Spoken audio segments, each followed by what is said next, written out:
Welcome to St. Francis Xavier Church. This video is intended to show you a little bit about the sacristy and why it is that we need to renovate it. So why don't you come with me?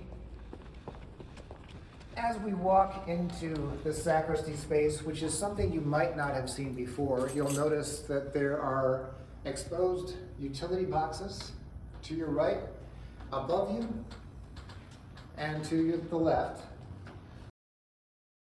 There is the HVAC, there is the controls for the bell tower, this large HVAC unit, which there's another one over on the other side, are responsible for pumping all of the air into the sanctuary and helping it circulate. Unfortunately, they don't work, it does not work as efficiently as it might, and all of the exposed wiring and ductwork does not create a sense of the peace and the place of integrity where the priest is supposed to be spiritually preparing himself for Mass. The sacristy is actually intended to do two things. One of the things that the sacristy does is it helps us prepare for the practical matters of the Mass, such as this is where we will have the lectionary and the sacramentary, which is what I'm holding now, as well as setting out the elements for the Mass itself. The other thing it's intended to do is to help us prepare spiritually for the Mass. When we say prepare spiritually, it's intended to give us a place of reflection and prayer so that we can get ready for what we're about to do out here. The difficulty with this space is that because it is so open and because it is in such a state of disrepair, it makes it difficult as we are trying to take care of the practical matters to remain centered spiritually. Let me give you an example of what I mean. If we take a look at this space to our left here, you'll notice that these old cabinets have not had a lot of work done on them since they went in. They are falling apart in different ways. The doors themselves, they do open, but they are not exactly the easiest doors to open, which makes them less likely to want to use them for practical purposes. Yet we still do use all of them to hold vestments and veils, as you can see. But having these reworked, refinished, sanded down or refinished would actually make our work here a lot more easy. Another thing that you might not have known is that this vinyl tile, which was placed on top of here, is not the original vinyl tile from 1880 because they didn't have vinyl, but it's rather put over what the original altar top was.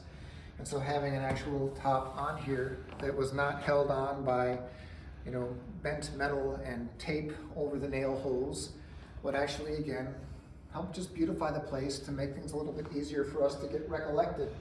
Closet doors, which are intended to hold the vestments, the vestments do fit inside if we have them all turned at an angle. We're very careful with how it is that we close the doors so that we don't catch anything. They do close.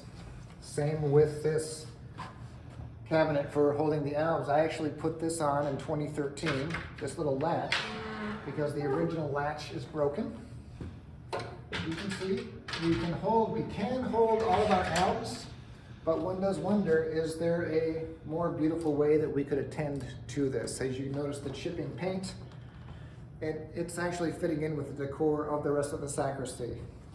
If you look at the chipping paint and the stained carpet and the chipped tile, it's all of a piece. And what I'm saying is that maybe it's time for us to address some of these aesthetic elements so that we can have a place that has the same dignity as the rest of the church.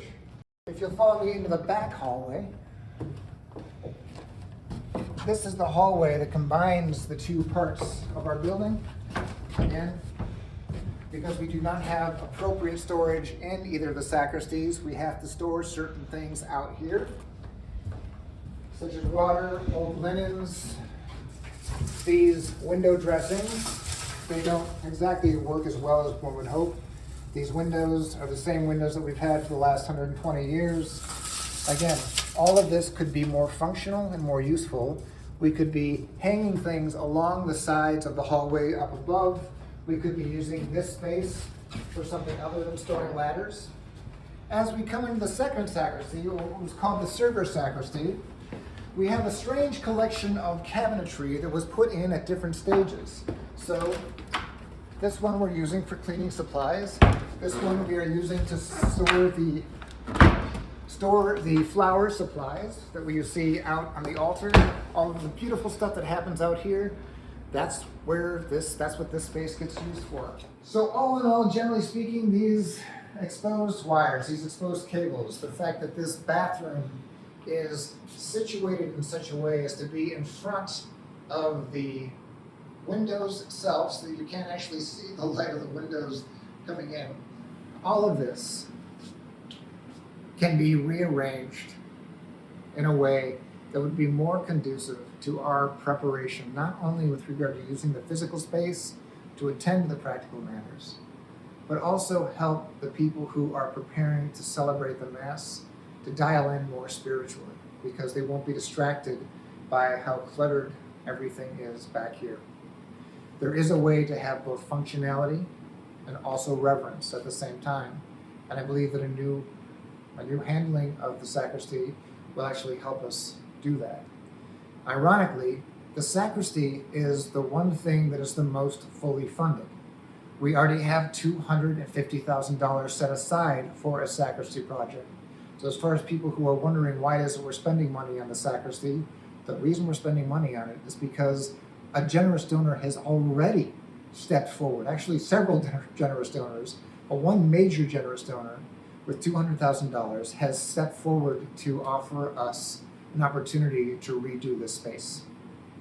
I hope that my showing you in a very brief way will help understand why it is that the sacristy actually needs to be addressed now. Thank you.